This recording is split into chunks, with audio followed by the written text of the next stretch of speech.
እንኳን ለቅዱስ ዮሐንስ ወንጌላዊ ወልደ ነጎድጓድ ወርሃዊ የመታሰቢያ በዓል በሰላም አደረሳችሁ። እንዲሁም በዚህች ዕለት ታስበው ለሚውሉ ቅዱሳን ዓመታዊና ወርሃዊ የመታሰቢያ በዓላቸው በሰላም አደረሳችሁ። ከዚህ በመቀጠል የቅዱስ ዮሐንስ ወንጌላዊ ወልደ ነጎድጓድ ገድል እናሰማለን። ቅዱስ ዮሐንስ ወልደ ዘብዴዎስ ወልደ ነጎድጓድ ፍቁረ እግዚእ ነባቤ መለኮት ታኦሎጎስ ቁጽረ ገጽ በመባል ይታወቃል። ወንጌላዊ ቅዱስ ዮሐንስ ከ12ቱ ሐዋርያት አንዱ ሲሆን የመጀመሪያው ወጣት የመጨረሻው ሽማግሌ ሐዋርያ እሱ ነበር። ቅዱስ ዮሐንስ የተወለደው በገሊላ አውራጃ በቤተ ሳይዳ ነው። አባቱ ዘብዴዎስ ይባላል። ቅዱስ ዮሐንስ ገና በወጣትነቱ ዘመን ከወንድሙ ከያዕቆብ ጋር ለሐዋርያነት ከተጠራበት ጊዜ ጀምሮ የጌታውን እግር ተከትሎ አድጓል።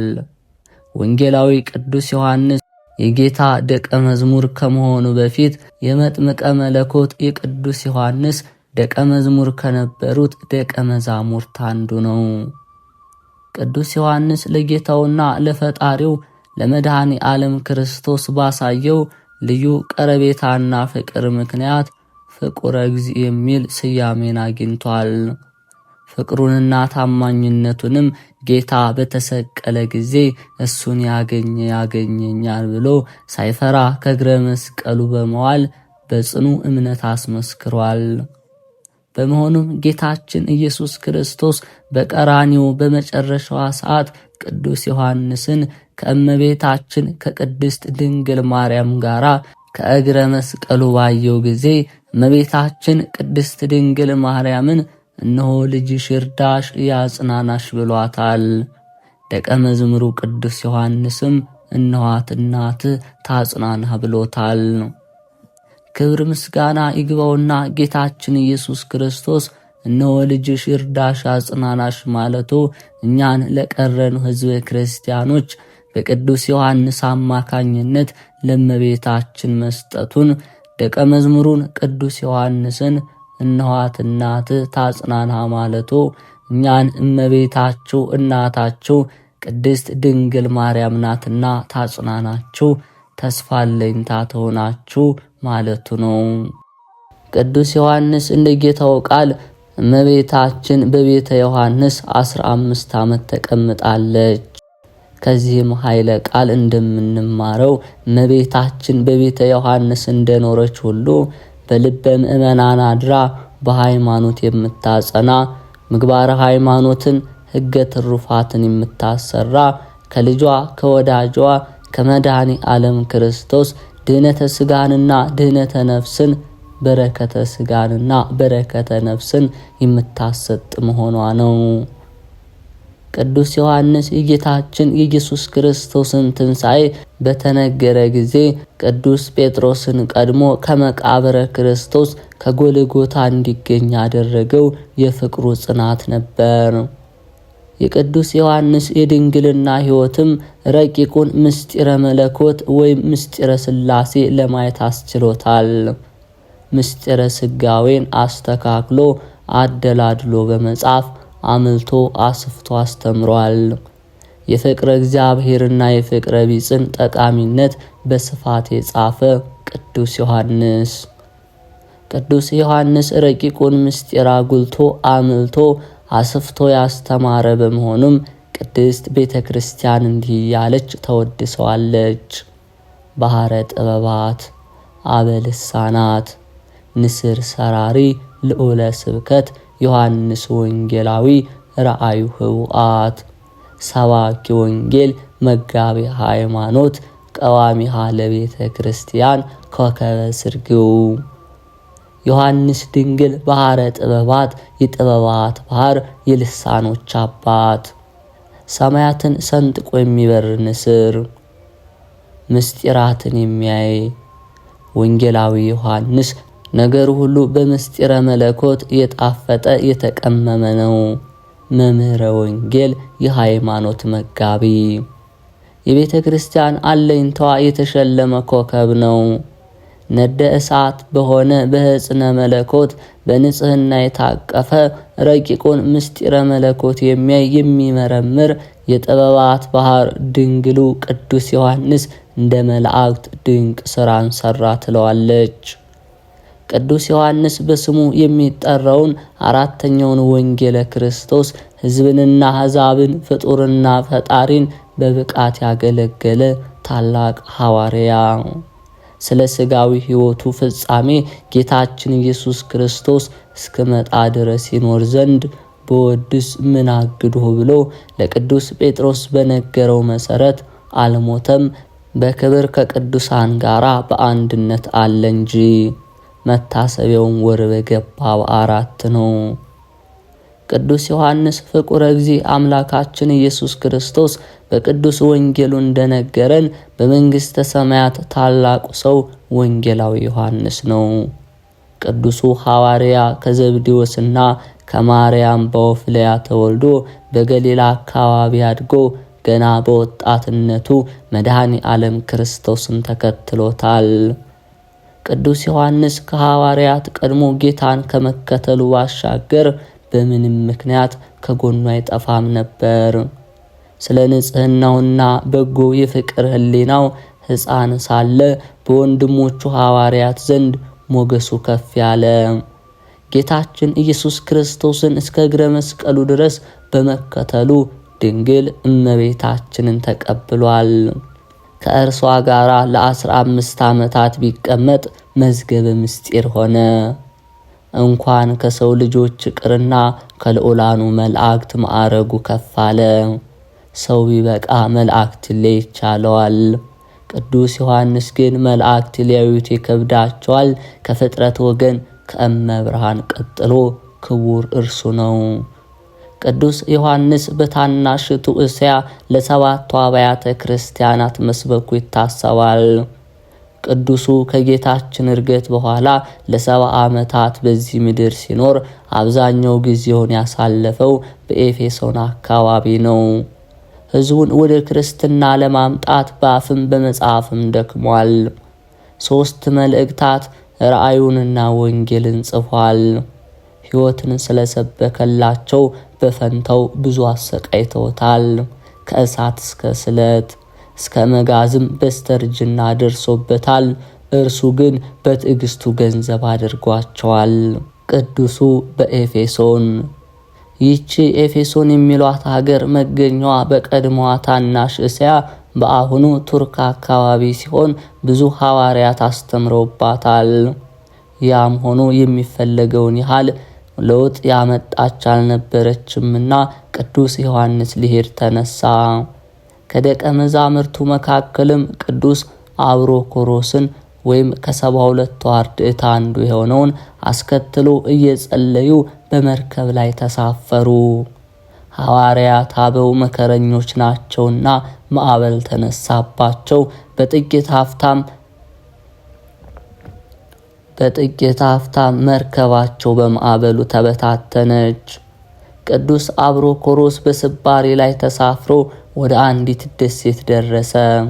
ግን ከንጹሕ መምህሩ ቅዱስ ዮሐንስ ተለይቷልና አለቀሰ። ፍቁረ እግዚእ ግን ያለ ምግብና ያለ ውሃ ማዕበለ ባህር ያማታው ለ40 ቀናት ቆየ። እርሱ በፈጣሪው ፍቅር የተመሰጠ ነበርና አለመመገቡ አልጎዳውም። በ40ኛው ቀን ግን ደቀ መዝሙር ወዳለበት ደሴት ማዕበሏ ደረሰው። ሁለቱ ቅዱሳን ተፈላልገው ተገናኙ። እጅግም ደስ ብሏቸው ፈጣሪያቸውን አመሰገኑ። አምላካቸው ወደዚች ደሴት ያመጣቸው በጥበቡ ነውና ሲዘዋወሩ 2 ነገርን አስተዋሉ።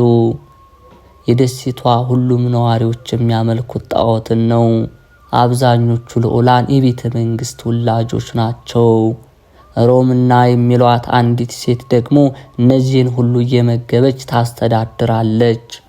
ቅዱሳኑ በቦታው በቀጥታ ትምህርተ ወንጌልን ቢናገሩ እንደማይቀበሏቸው ስለተረዱ ሌላ ፈሊጥን አሰቡ። እንዳሰቡትም ወደ እመቤት ሮምና ቤት ሄደው በባርነት ተቀጠሩ። ለእርሷም ድሮ የአባትሽ ባሮች የነበርን ሰዎች ነን። ይህንንም ስላሏት ሁለቱን ቅዱሳን እሳት አንዳጅና ገንዳ አጣቢ ያደረገቻቸው። ለሰማይ ለምድሩ የከበዱ እነዚህ ቅዱሳን የካዱትን ይመልሱ ዘንድ በባርነት ግፍን ተቀበሉ። የመከር ወይም የማሳመኛ ጊዜ ሲደርስም አንዳች አጋጣሚ ተፈጠረ። ቅዱስ ዮሐንስና አብሮኮሮስ ወደ መታጠቢያው ቤቱ ሲገቡ ሰይጣን በውስጥ ኖሮ ደንግጧልና እወጣለሁ ብሎ ሲሮጥ የንጉሱን ልጅ ረግጦ ገደለው። ሮምናና የአካባቢው ሰዎች ከበው ሲላቀሱ ቅዱሳኑ ቀረቡ። ሮምና ግን በቁጣ ልትሳለቁ ነው የመጣችሁትን በሚል ቅዱስ ዮሐንስን በጥፊ መታቸው። መላእክት እንኳን ቀና ብለው ሊያዩት የሚከብዳቸው ሐዋርያ ይህንን ታገሰ። በጥፊ ወደ መታችው ሴት ቀረብ ብሎም አትዘኝ ልጁ ይነሳል አላትና ጸለየ። ወደ ሞተውም ቀረብ ብሎ በጌታችን በኢየሱስ ክርስቶስ ስም አስነሳው። በዚህም ጊዜ ሮምናን ጨምሮ በስፍራው የነበሩ ሰዎች ለቅዱስ ዮሐንስ ሰገዱ። እርሱ ግን ሁሉንም አስነስቶ ትምህርተ ሃይማኖትን፣ ፍቅረ ክርስቶስን ሰበከላቸው። በስመ ሥላሴ አጥምቆ ካህናትንም ሹሞ ቤተ ክርስቲያንም አንጾላቸዋል። በኋላም ለሮምናና ለደሴቷ ሰዎች ክታብ ወይም መልእክት ጽፎላቸዋል። ይህች መልእክት ዛሬ ሁለተኛዋ የዮሐንስ መልእክት ተብላ መጽሐፍ ቅዱስ ውስጥ ትታወቃለች።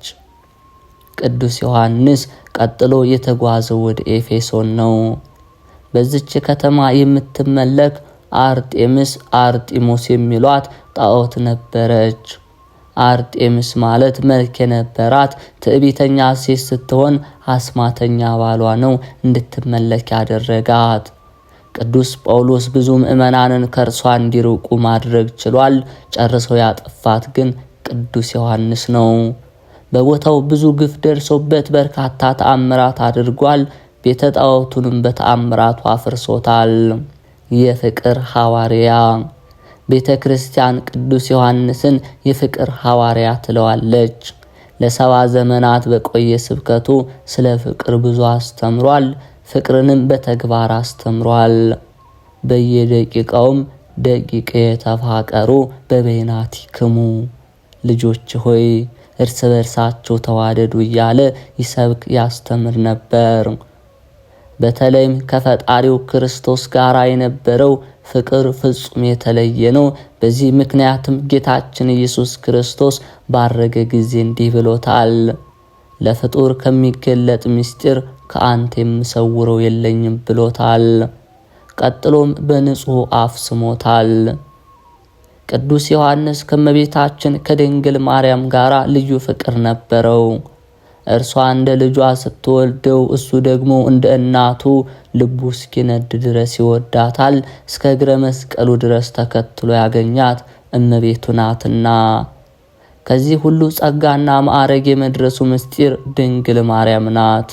ለ15 ዓመታት በጸላሎተ ረድኤቷ በረድኤቷ ጥላ ተደግፎ አብሯት ሲኖር ብዙ ተምሯል።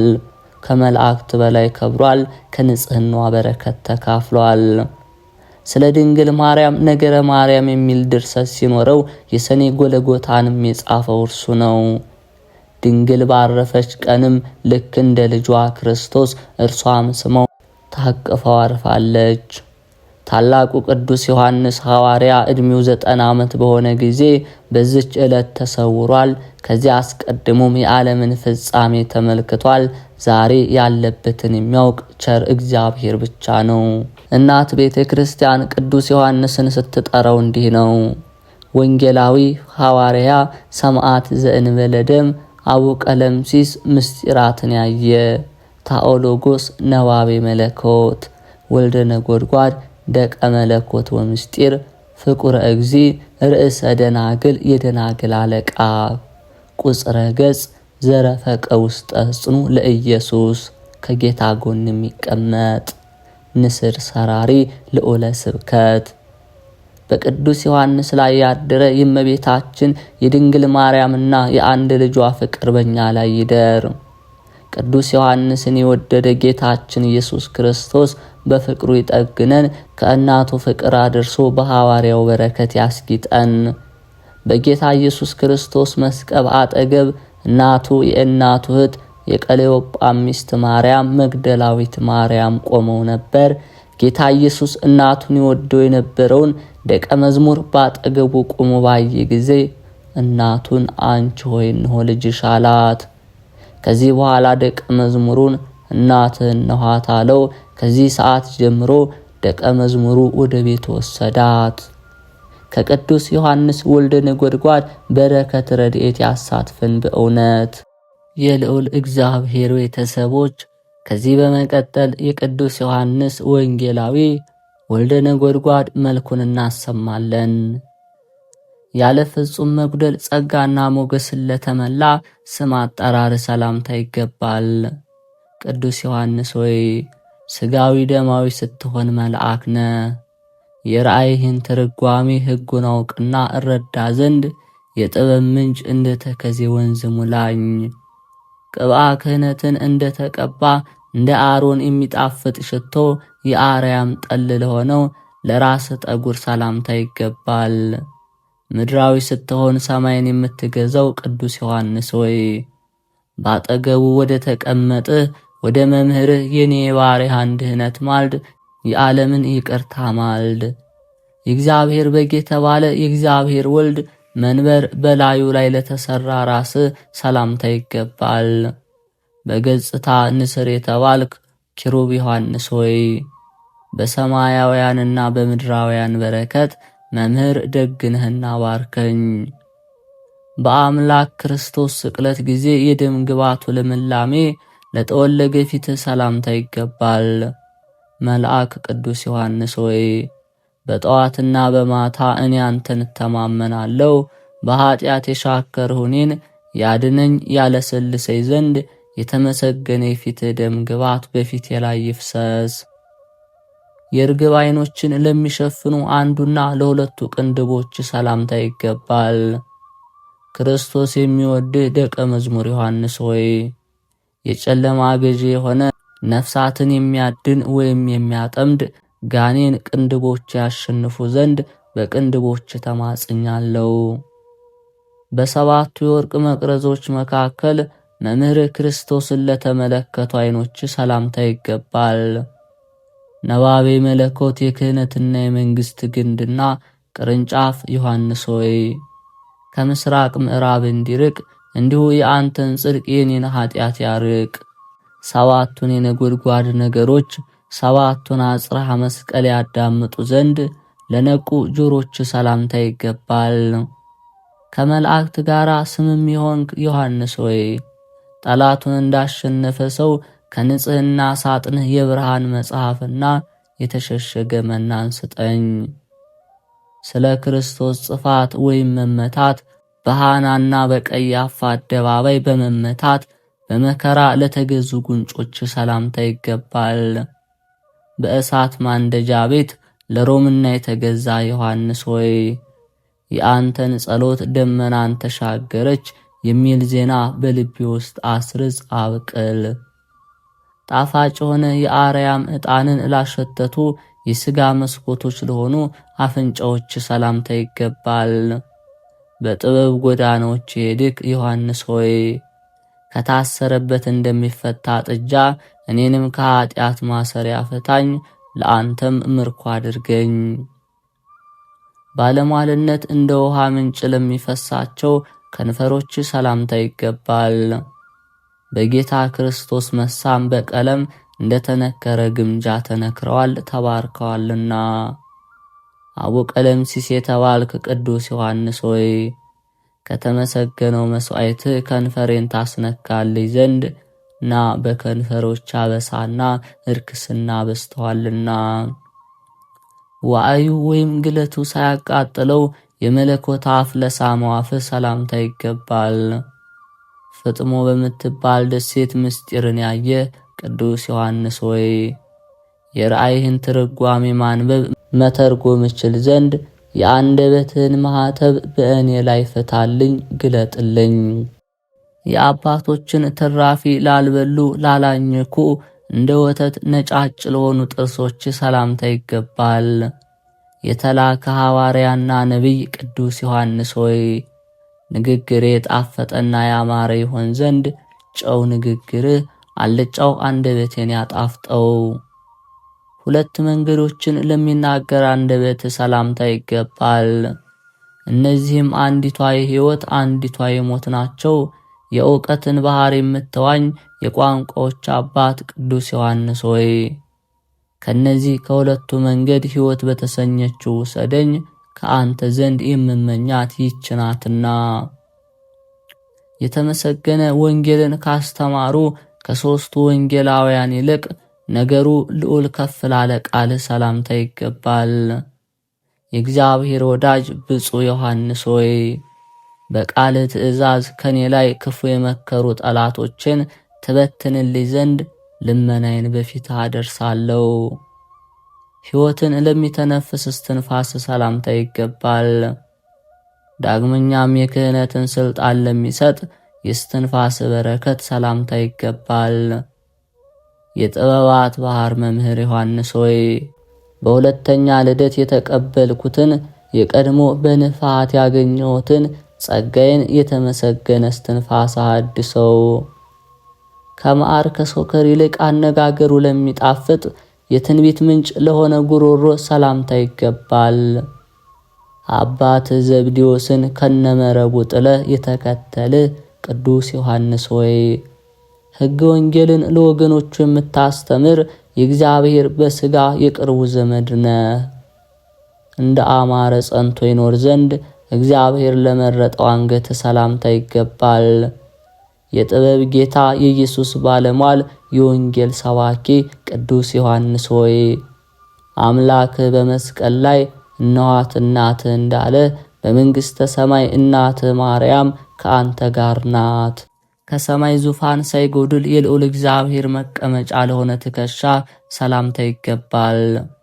የጽዮን የደጇ ጌጥ ዕንቁ ዮሐንስ ሆይ ከሚከብድ ድንጋይ ከሚጨንቅ ከአሸዋ ሸክም እጅግ የበረታ የኃጢአት ሸክም አመፃን ከትከሻዬ ላይ አንስተ ጣልልኝ። ክንፋቸው 6 ከሆነ ከሱራፌል ክንፋቸው 4 ከሆነ ከኪሩቤል ለማያንስ ጀርባ ሰላምታ ይገባል። ለተመሰገነ ለያዕቆብ ልጅ ለይሁዳ ለሆዱ ዕንቁ ዮሐንስ ሆይ የሄኖክ ሰውነት የተሸሸገችበት የተሰወረችበት በአንተ ትመላለስ ዘንድ ነፍሴን የበቃች አድርጋት። የምስጋና ልብስ በማኅተብ ቅርጽ በላዩ ላይ ለተዋሃደ ለተቀረጸ ደረት ሰላምታ ይገባል። የዓለም ሁሉ አገልግሎት በላዩ ላይ አለ። ከበረከት ዛሬ ትሰጠኝ ዘንድ በገዳም መስቀል ጽናት ዮሐንስ ሆይ አማልኩ። ከጸጋ የተራቆተችበት ጊዜ ለሌለ የነበልባል መለኮት መጠጊያ ለሆነችን ሰላምታ ይገባል። ለልጆቿና ለእመቤቶቿ መልእክትን የምትጽፍ ቅዱስ ዮሐንስ ሆይ ፍጹም መከራ በሚጸናባት ዕለት ክርስቶስ በተባለች በዕለተ ምጽአት የኔ ማረፊያ ካንተ ጎን ይሁን። የአይሁድ መምህር ቅዱስ ጳውሎስ የሰላም ምሰሶች እንዳለ የሰላም ምሰሶች ለሆኑ እጆች ሰላምታ ይገባል።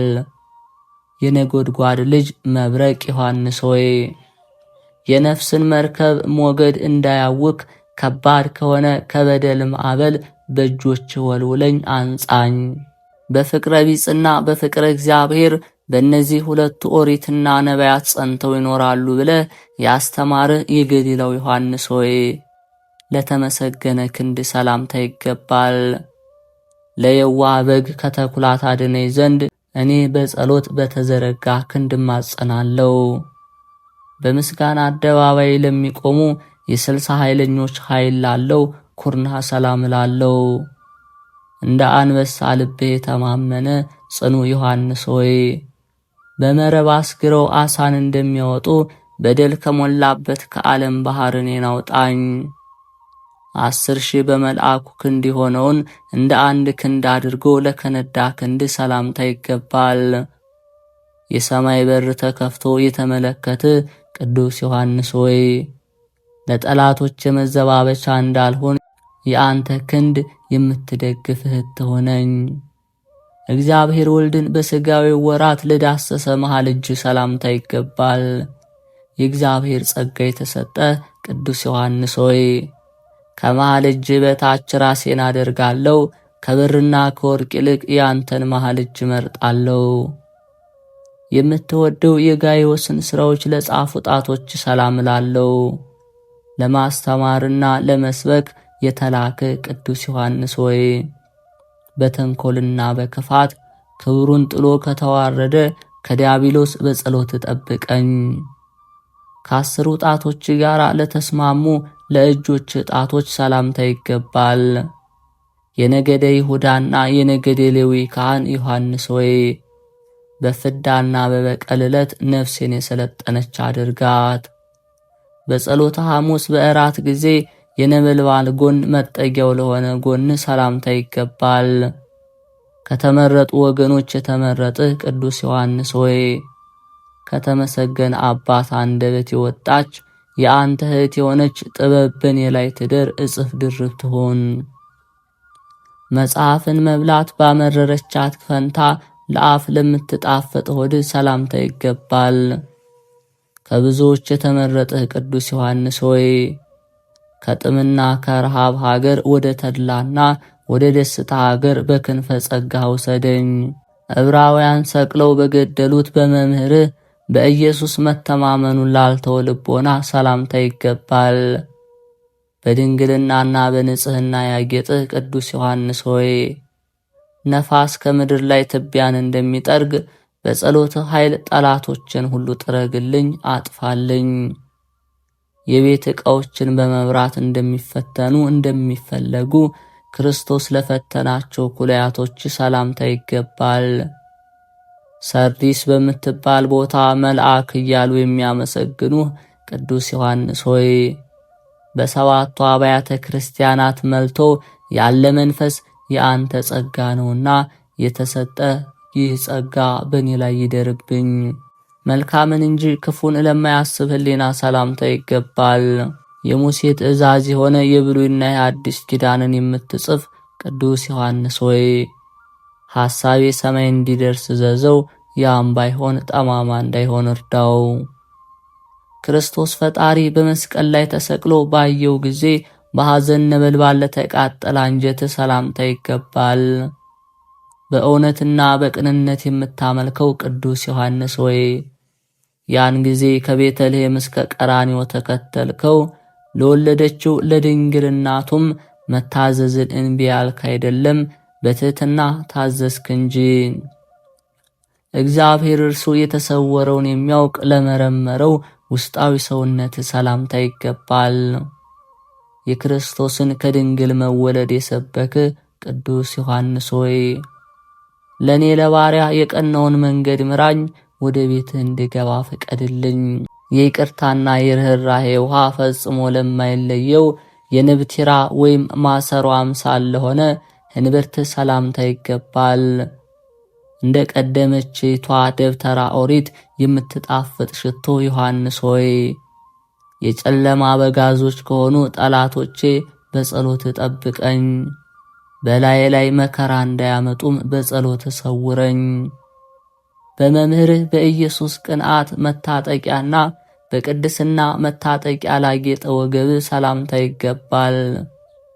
ከሦስቱ ወንጌላውያን አራተኛ የምትሆን ቅዱስ ዮሐንስ ሆይ ከሰማይ እንደወደቁ መላእክት ከሕይወት ጎዳና የራቁ ጠላቶችን በምልጃ ጣላቸው።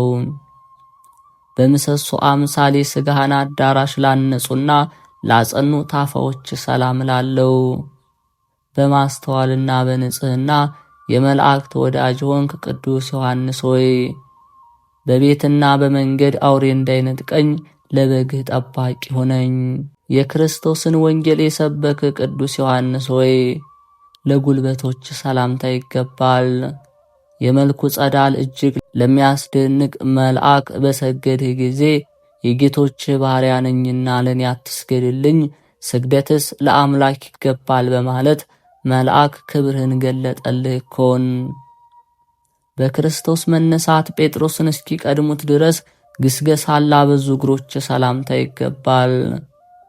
የእስያና የኤፌሶን መልአክ ዮሐንስ ሆይ በበደል ድንጋይ እግሮች ተሰነካክለዋል ታማዋልና ይድኑ ዘንድ ዳሳቸው። የነጋሲ ወይም የሹም የዳዊትን ቤት ክብር የምትወርስ ቅዱስ ዮሐንስ ሆይ ለተረከዝ ሰላምታ ይገባል። አንተ ምድራዊ መልአክ ሰማያዊ ሰውነና የዓለም አባት የአዳም ጠላት የሆነው ከይሲ እኔን መያዝ እንዳይችል ተረከዜን እንደ ብረት የጸና አድርገው።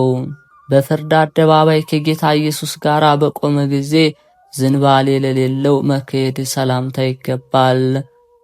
በእሳት ማንደጃ ቤት ለሮምና የተገዛ ቅዱስ ዮሐንስ ሆይ አንተን መጠጊያ አድርጌያለሁና ለዲያብሎስ ከመገዛት ነፃ የወጣሁ አድርገኝ። የኃጢአት ትቢያ ላልነካቸው ለእግር ጣቶች ሰላምታ ይገባል። የሚያልፈውን የሥጋ ዓለም እንቀሃልና የነቢያትና የሐዋርያት አንድነት ያሉ ቅዱስ ዮሐንስ ሆይ እግሮቼ ጸንተው እንዲቆሙ አድርግልኝ። ወዲያና ወዲያ አትውሰደኝ፣ ወደ ክፉ ቦታም አታውጣኝ። በመልክ ዳርቻ ለሚቀመጡ 10 የእግር ጥፍሮች ሰላምታ ይገባል። ቅዱስ ዮሐንስ ሆይ በሰማይ ከፍ ያልክ የዓለም አማላጅ ነህ። በዕብራውያን 4 ከዋክብት ተብለው ከተሰየሙ ደጋግ ሰዎች አንተ ትበልጣለህ። የወንዝ ዳር ዛፍ ለመሰለ ቁመት ሰላምታ ይገባል። የቁመትም ጥላ የመጽሐፍ ተራራዎችን የሸፈነ ነው። ቅዱስ ዮሐንስ ሆይ አንተን መጠጊያ አድርጌያለሁ። ያን ጊዜ ሰማያት ቦታ በሚያጡበት ጊዜ ወደ ቀኝ የምታደርስ የጽድቅ መንገድ ምራኝ። የምስጋናና የዝማሬ መንሻ በማቅረብ ለሚያምር መልክ ሰላምታ ይገባል። ንጽህናን እንደ ግምጃ የለበስ ቅዱስ ዮሐንስ ሆይ የከንፈሬ ፍሬ የሆነ ጸሎቴን ተቀበል። ንጹሕ እንደሆነ ዕጣን ሽታም አድርግልኝ። በወንድሞች ዘንድ አይሞትም የሚለው ይህ ነገር ወጣ እንደተባለ ያልሞት ቅዱስ ዮሐንስ ሆይ ለፍልሰት ሰላምታ ይገባል። በቅድስናና በንጽህና ሰውነቶች የተጌጡ ናቸው። በሚወደድ በገነት ውስጥ ለመመላለስ አሰልጥነኝ አብቃኝ። በዚያ የሚኖሩ የተመረጡ ወገኖች ናቸውና የመኖርህን ነገር ያስረዳ ዘንድ ለተተወለ ልብስህ ከጫማህ ጋር ክብር ሰላምታ ይገባል። ከጫማህ ጋር ክብር ይገባል። ከመላእክት ጋር ወዳጅ ሆንክ ቅዱስ ዮሐንስ ሆይ ሞልቶ የተትረፈረፈ የፍቅር አንድነት ወንዝ በሆዴ ውስጥ የጎደለ አይሁን ይሙላ እንጂ። ቅዱስ ዮሐንስ ሆይ ለሚለምንህ አትከልክለው የሚለውን የወንጌልን ትእዛዝ ታውቃለህና ከላይ ያለች በረከትን እፈልጋለሁ። ባለጸጋ ቅዱስ ዮሐንስ ሆይ መስጠትን ችላ አትበል፣ የድሃ ሕይወቱ ልመና ነውና። አባቴ ቅዱስ ዮሐንስ ሆይ በንጽህና ገንዘብህ የኔን ኃጢአት ዕዳ ክፈል። የሚሸት የኔን ሥራም በሽቶ ጸሎት መዝምዝ ለውጥ።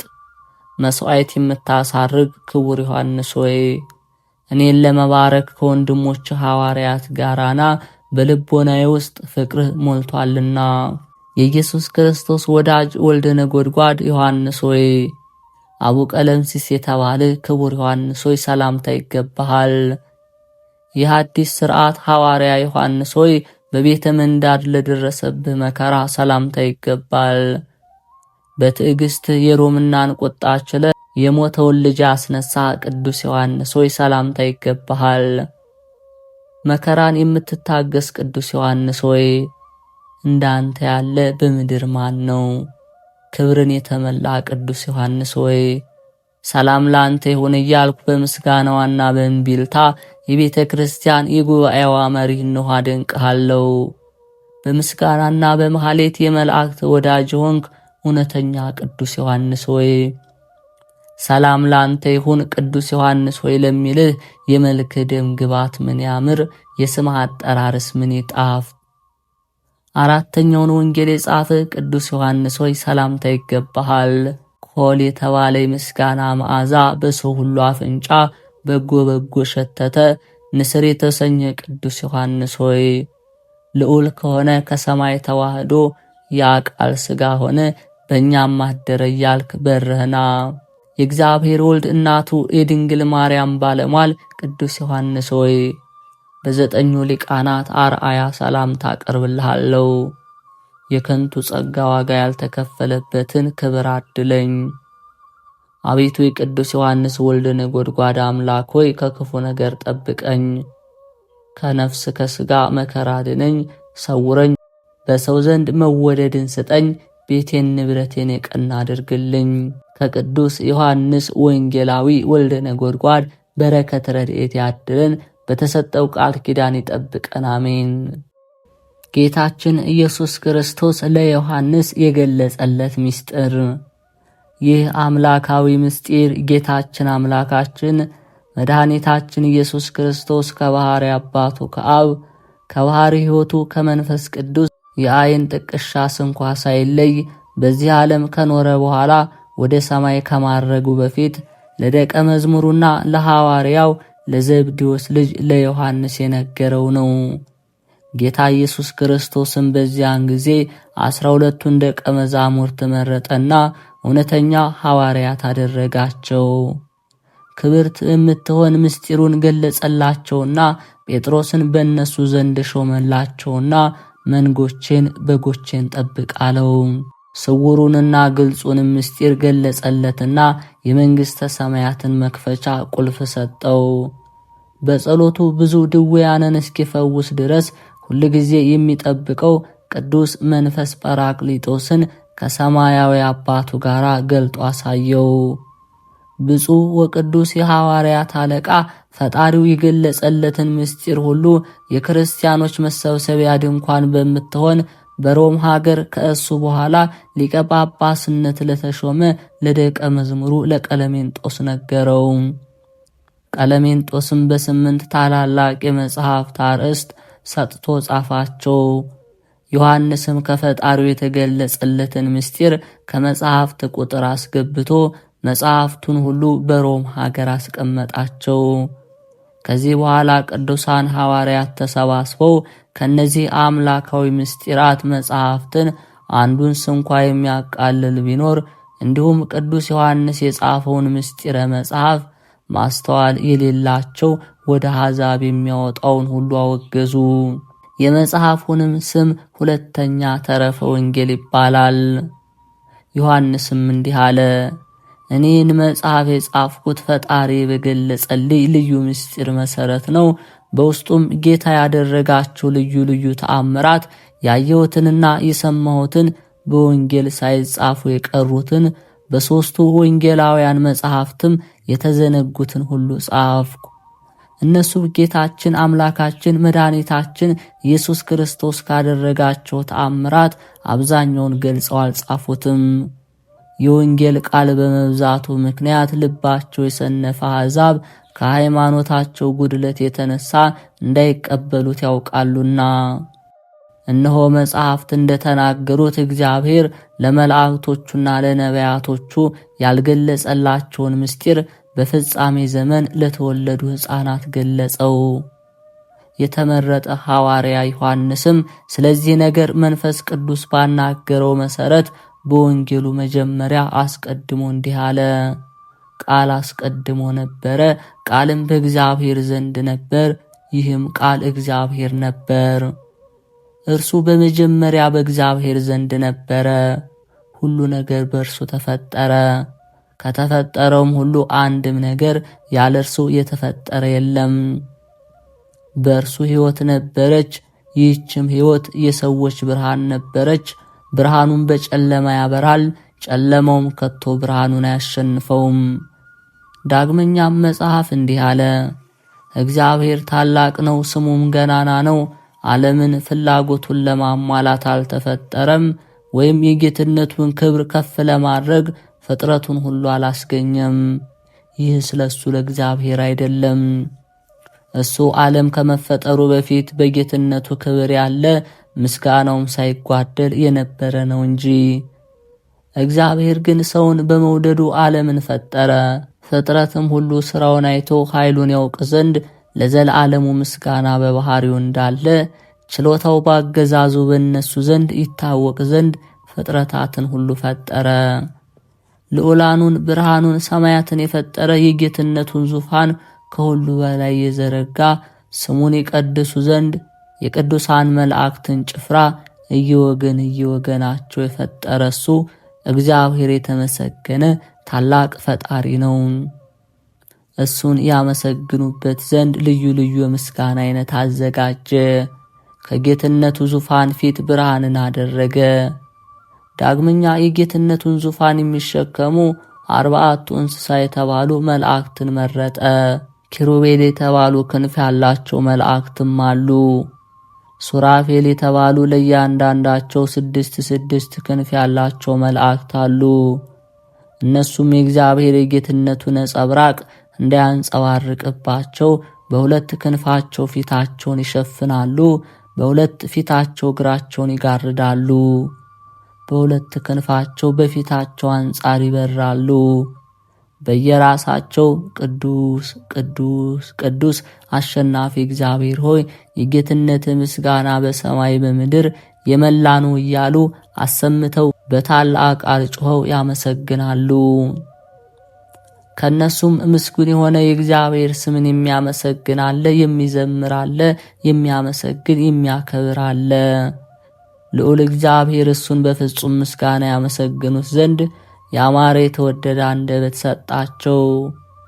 ይቅርታው ቸርነቱ ይጠብቀን፣ በቅዱስ ዮሐንስ አማላጅነትም ይጠብቀን፣ አሜን። የጌታችን የኢየሱስ ክርስቶስ ገቢረ ተአምራትን የጻፈ ስለ ዮሐንስ። የተወደዳችሁ ወንድሞች ካህናት፣ በአብ በወልድ በመንፈስ ቅዱስ ስም እያስተማራችሁ ኢአማንያንን አጥምቋቸው፣ የሕይወት ኅብስትንም ስጧቸው። ጌታችን ኢየሱስ ክርስቶስ ወደዚህ ዓለም መምጣቱን በምእመናን ልቦና በጽኑ መሠረት ቅረጹላቸው። በድንጋሌ ሥጋ በድንጋሌ ነፍስ በጸናች ከድንግል ማርያም ከሥጋዋ ሥጋ ከነፍሷ ነፍስ ነስቶ በዮሐንስ እጅ መጠመቁን፣ መከራውን፣ መሞቱን፣ መቀበሩን፣ በሦስተኛው ቀን ከሙታን ተለይቶ መነሳቱን፣ በ40ኛው ቀን ወደ ሰማይ ማረጉን፣ ዳግመኛ በሕያዋንና በሙታን ላይ ይፈርድ ዘንድ መምጣቱን ንገራቸው፣ አስተምራቸው። መንፈስ ቅዱስ ባናገራቸው መጠን መጽሐፈ ቀኖና ጽፋችሁ በቤተ ክርስቲያን አኑሩት። ሥልጣነ ክህነት የተሰጣችሁ ሀብተ መንፈስ ቅዱስ ያደረባችሁ ካህናትን የሚያቃልሉ ወዮላቸው፣ በመንፈሳዊ ሥራቸው ሁሉ እግዚአብሔር ይረዳቸዋልና።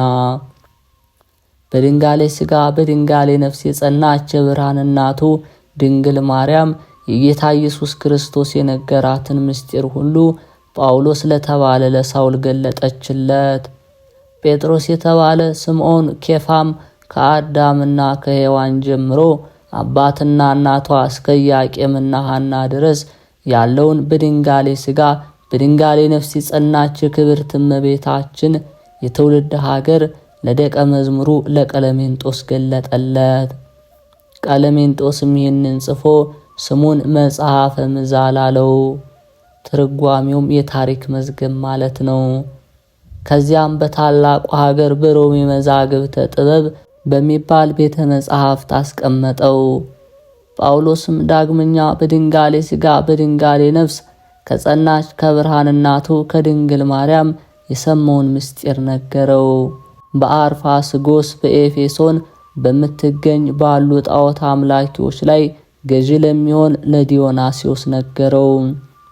እኛም ደቀ መዛሙርት ከጌታችን ኢየሱስ ክርስቶስ እርገት በኋላ አስቀድሞ ጣዖት ያመልክ ነበረ፣ ዛሬ ግን መንፈስ ቅዱስ ያደረበት ጳውሎስን እግዚአብሔር እንደመረጠው አይተን መምህር ይሆን ዘንድ ሾም ነው። የዮሐንስ ወንድም ያዕቆብም ከጌታ ዮሐንስ ክርስቶስ የሰማውን ምስጢር ለሃይማኖት ቀናኢነቱ ተመልክቶ እጁን ከጎኑ አስገብቶ ጎኑን ይዳስስ ዘንድ ጌታ ለፈቀደለት ለቶማስ ነገረው። በድንጋሌ ሥጋ በድንጋሌ ነፍስ የጸናች የብርሃን እናቱ ድንግል ማርያም ከዚህ ዓለም ፈልሳ ሐዋርያት ተሰብስበው ሥጋዋን ሊቀብሩ በኢየሩሳሌም ወደምትገኝ ጌቴሴማኒ እንደወሰዷት የነገረው ነው።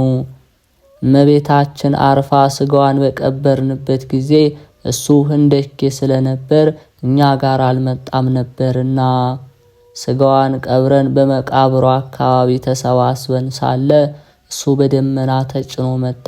እኛ ግን የብርሃን እናቱ በመላእክት ታጅባ ወደ ሰማይ ስታርግ ከህንደኬ እሱ ወደኛ ሲመጣ በአየር ጎዳና ላይ ያያት አልመሰለንም ነበር። በጌታችን ትእዛዝ የቀበርንበትን መቃብር ከፈትን። ነገር ግን ምንም ያገኘነው ነገር አልነበረም። ይህን ምስጢራዊ ታሪክ አዘጋጅቶ በዚህ መጽሐፍ የጻፈው ዮሐንስም በዚህ ሁሉ ምስክር ሆናለሁ አምንበታለሁ ብሎ ተናገረ። ጌታዬና አምላኬ ኢየሱስ ክርስቶስ በፊት ያደረገውን ተአምራትንና የሰማሁትን ያየሁትን ሁሉ ለመጻፍ ብሞክር መጽሐፉን ዓለም በጠቅላላው አልቻለውም ነበር። ይልቁንም ከተአምራቱ የተነሳ ሰማያት ይደነግጣሉ፣ ምድርም ትታወክ ነበር። ስለዚህም ያየሁትን ተአምራቱን ሁሉ አስቤ ብጽፍ ሰው ሊሸከመው አልቻለውም ነበር። በልቦናቸው ሲያስቡት እጅግ አድርጎ እንደሚከብዳቸው የታወቀ ነው ሲል ዮሐንስ ተናገረ። ፍጥረት ሁሉ ለፈጠረ ለእግዚአብሔር ክብር ምስጋና ይሁን። መጋቢት 4 የዕለቱ ስንክሳር። አንድ አምላክ በሆነ በአብ በወልድ በመንፈስ ቅዱስ ስም መጋቢት 4 በዚች ቀን የአይሁድ ተሳታፊዎች ስለሚባሉ ክፉዎች ሰዎች በአሞር ደሴት የአንድነት ስብሰባ ሆነ። እነርሱ የከበረ የፋሲካን በዓል በኔሳን ወር ማለትም በሚያዝያ 14 ቀን ከአይሁድ ጋር ያከብሩ ነበርና ሰኞ ቢሆን ማክሰኞም ቢሆን ወይም ረቡዕ ወይም ሐሙስ ወይም በአርብ ቀን ወይም በቅዳሜ ሰንበት ከአይሁድ ጋር ያከብሩ ነበርና የደሴታቸውም ኤጲስቆጶስ አወገዛቸው፣ ግን አልተመለሱም። ስለዚህም ወደ ሮሜ ሊቀ ጳጳስ ወደ ድምትራጢዎስ፣ ወደ አንጾኪያ ሊቀ ጳጳስ ወደ አባ ሰረባሞን፣ ወደ እስክንድርያ ሊቀ ጳጳስ ወደ አባ ዲሜጥሮስ፣ ወደ ኢየሩሳሌሙ ኤጲስቆጶስ ወደ አባ ሲማኮስ መልእክት ላከ። የእነዚህንም ሰዎች ስህተታቸውን ነገራቸው።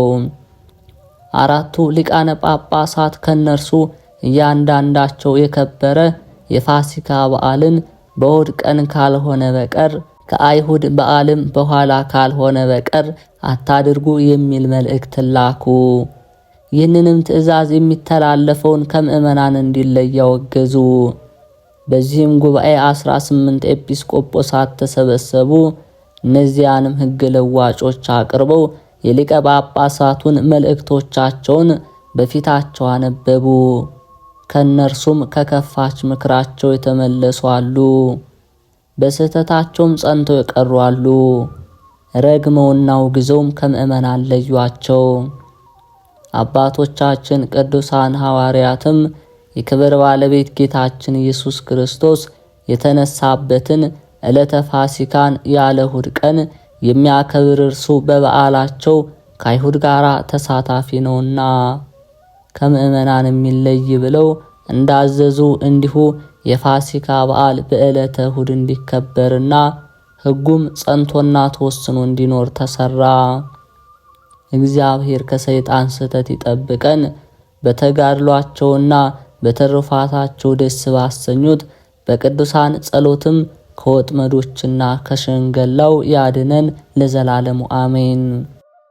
መጋቢት 4 ዓመታዊ የቅዱሳን በዓላት። የቅዱሳን ሊቃውንት ጉባኤ አሞር ደሴት ውስጥ። ቅዱስ ሃኑሊዮስ መኮንን። ወርሃዊ በዓላት ቅዱስ ዮሐንስ ወልደ ነጎድጓድ ወንጌላዊ፣ ቅዱስ እንድርያስ ሐዋርያ፣ ቅድስት ሶፊያ ሰማዕት፣ ቅዱስ ዮሐንስ ዘሐራቅሊ ሰማዕት። ስለዚህ በገዛ ደሙ የዋጃትን የእግዚአብሔርን ቤተ ክርስቲያን ተጠብቋት ዘንድ መንፈስ ቅዱስ እናንተን ጳጳሳት አድርጎ ለሾመባት ለመንጋው ሁሉና ለራሳችሁ ተጠንቀቁ። ከሄዱ በኋላ ለመንጋው የማይራሩ ጨካኝ ተኩላዎች እንደሚገቡባቸውን ያውቃለሁ። ስለዚህ 3 ዓመት ሌሊትና ቀን በእንባ እያንዳንዳችሁ ከመገሰጽ እንዳላቋረጡ ያሳሰባችሁ ትጉ።